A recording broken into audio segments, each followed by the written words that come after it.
You know, when Matt Henry and William in the first test match against India in their first innings got India all out for 46, hitting the deck hard, tall fast bowlers, and then we saw the Indian fast bowlers struggle to pick up wickets for a variety of different reasons. But this reminded me of one such bowler that the Indian team had, and he has the most fascinating international career. Now, when you blatantly just look at his stats, it's not the most impressive stats. He was the slowest to get 250 test wickets in the international circuit. He was the slowest Indian to get 300 international wickets. He's played 105 matches, picked up 311 wickets with an OK average of 32.40. And coincidentally, his stats are very similar to someone he was trying to replace, and that's Zaheer Khan. Yes, of course, I'm talking about Ishant Sharma. Now, Ishant Sharma was this lanky fast bowler who would hit the deck hard. He was a literal workhorse who would give you long spells as a fast bowler without leaking a lot of runs, except he wouldn't pick up a lot of wickets too. And this is exactly what Ishant Sharma's career looks like. Now, his career can be divided into two halves. The first half is the first 10 years, which is from 2007 when he debuted to 2018, and the second half is 2018 to 2021. He made his international debut just 6 months after his first class debut, where he picked up 29 wickets with an average of 20.1 in Ranji Trophy, and then 6 months later he makes his debut for the Indian cricket team. We do these technical breakdowns and storyline of players every Tuesday, and we upload another video on Friday, so if you haven't subscribed to us already,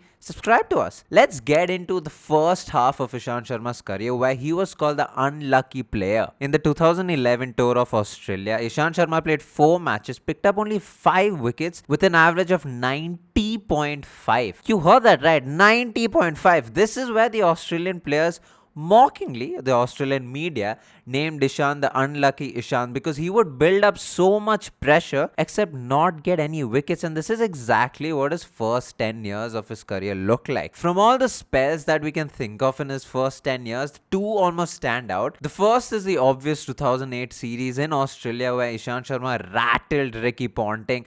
He could not touch the ball. It didn't seem like Ricky Ponting could even meet the ball. He was all over the place, and Ishant Sharma was basically making him dance. Ricky Ponting had no idea what to do with the ball.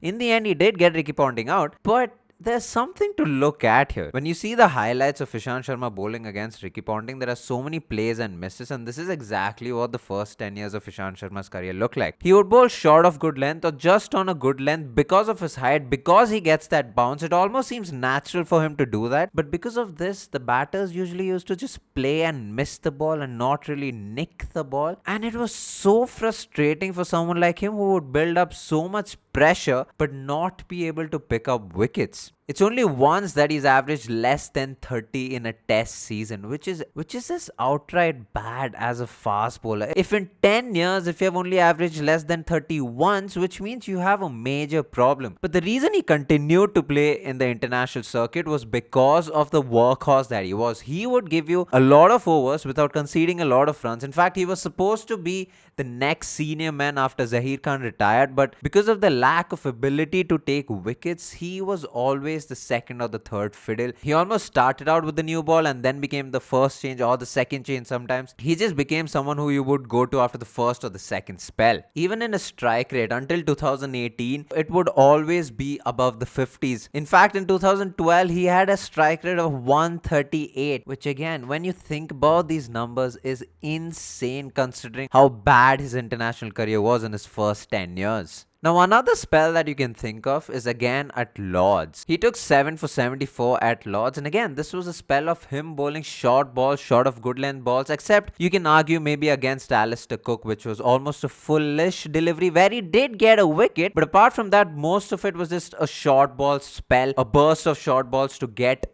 India over the line at Lords. Now, even with the 7 for, he played those 3 matches, picked up 14 wickets with an average of 27.21. But again, it's not the kind of fast bowler you want in a team where he, of course, doesn't concede a lot of runs, but it's test cricket in the first place, but doesn't get you wickets. Now, something had to give, right? How long can you go on with Ishant Sharma in the side? Virat Kohli became the captain in 2014, built a whole set of fast bowlers. We have made a whole video on this. If you haven't checked that out, go check that out and like, share, and subscribe, all that good stuff again. Virat Kohli had this set of fast bowlers, including Bumrah, Shami, Umesh Yadav, and Ishant Sharma. But how long can you carry someone if he doesn't take any wickets? Now, we could see a sort of a comeback for Ishant Sharma in 2017, where India played against Sri Lanka in the second test match in Nagpur, where Bhuvaneshwar Kumar wasn't available for personal reasons and Mohammad Shami was injured. So, Ishant Sharma made a comeback, picked up 5 wickets in the test match, where Jadeja and Aswin picked up 13 wickets in total. So, it was sort of a comeback. He did quite well. And then India went to South Africa, where Jasprit Bumrah made his debut. He didn't play the first test match, and in the second test match, he picked up crucial wickets. He played 2 matches in that series, picked up 8 wickets with an average of 18.75. This was sort of a comeback, but this was not the catalyst to the Ishant Sharma we knew from 2018 onwards. Ishant Sharma wasn't picked in the IPL, which only did him good because he went to England and played county cricket for Sussex. He picked up 15 wickets in 4 matches. But again, this isn't about matches or wickets. This is about him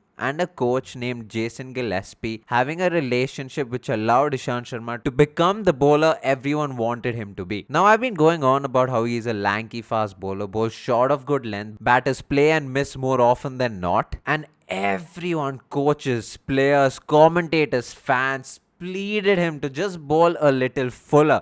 They just wanted Ishant Sharma to bowl a tad fuller because they wanted him to get those nicks. They didn't want to play and a miss. They wanted an edge. Except Ishant Sharma knew the problem. He knew what to do. He just didn't know how to do it. Now, this is a problem that arises in the international circuit where people like us criticize players, except the players themselves don't know what to do and they might just need that little help. And this is what Ishant Sharma needed. Every time Ishant Sharma bowled full, he almost floated it full. There was no real pace and batters could really easily negate that ball. And Ishant Sharma didn't like that. He didn't like getting driven for boundaries with no real pace, no real swing, absolutely nothing. But in 2018, when Ishant Sharma met Jason Gillespie, this is where things turned around for him. Jason Gillespie told Ishant Sharma that, listen, we will keep your pace. You just need to aim at the batter's pad. Now, Ishant Sharma has a natural angle of bowling it in. Because of his wrist position, his natural angle is into right-handers and away from left-handers. And Jason Gillespie said, you don't have to change all of that. You don't have to listen to commentators talking about how you need an outswinger. We will focus on this. We will work on your strengths. If anything, we will work on a ball that straightens after pitching and doesn't go in, so that right-hand batters who think the ball is coming in just holds its line and gets a nick. And that was one aspect of things. The second aspect, like I said, was Jason Gillespie told Ishant Sharma to just focus on the batter's pad. Try to bowl as quick as you can and try to hit the batter's pad. And it was just that. It was that simple. That is what Ishant Sharma needed. It's that trigger that some players need sometimes to be able to change. He tweaked his wrist position quite a bit. He changed his stride just a tiny bit. And because of all of this, he had a huge turnaround. Now when I say huge, it is insane. Like I said, in the first 10 years, he only averaged below 30 once. But from 2018, he averaged below 30 thrice. Not only that, but when you compare his average to every other fast bowlers who have taken minimum of 50 test wickets since 2018 until the last test match he has played, he was the 6th best fast bowlers in terms of average. He was better than the Bumrahs, the Andersons, the Saudis, the Rabadas. He was better than all of these guys since 2018. And it was that one tweak that he did, and that is bowl a little fuller except with pace, and he had that control. And we saw that in the Afghanistan series right after his county stint, where not only did you see Ishant Sharma seam the ball like he always did, but you saw Ishant Sharma swing the ball, and that is when you saw so many bright smiles in the crowds, in the commentary box, because this is the Ishant Sharma we were hoping for in the first 10 years of his career. Now, this is the comeback story of Ishant Sharma in England. From picking up 14 wickets with an average of 27 in 2014, in 2018 he picked up 18 wickets with an average of 24.28. What's interesting is his change of length is very, very evident. In 2014, 47.4% of the balls were length balls, 32% were good length balls, and only 8.1% was full length deliveries. Length balls are essentially good length balls, whereas in 2018, if you compare that to 2014, 48.6% are length balls. Not much has changed in terms of length balls, but 19.5% were full length deliveries as compared to 8.1 in 2014. And that's what's changed with Ishant Sharma. That is what made him one of the best fast bowlers for India since 2018. Now, honestly, while doing this research, I thought because of the change in length, I thought the percentage of LBWs, caught behinds, and bowls will be much larger post 2018.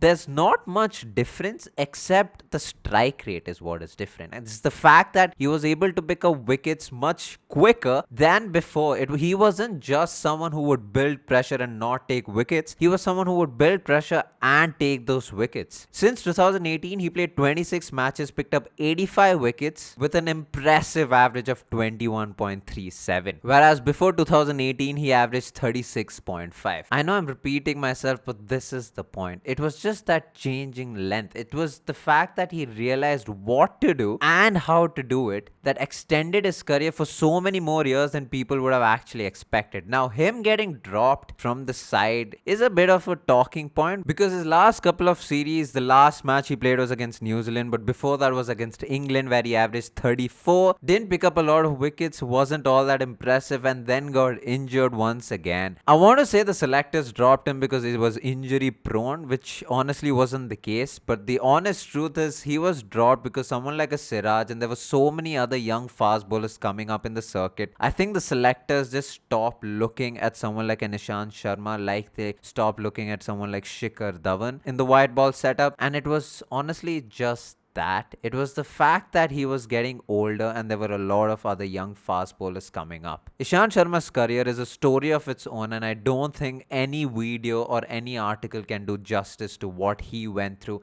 in the span of his career. This is a story of just one other international player who switched around his own career with one small change. We make videos like this every Tuesdays and Fridays, so if you haven't subscribed already, like, share, and subscribe, all that good stuff. We have a lot of links in our description below. Follow us on Instagram, follow us on Twitter. We have a newsletter, so subscribe to that. We also have a blog, so if you don't follow us there, go read some articles. It's always fun talking and reading cricket.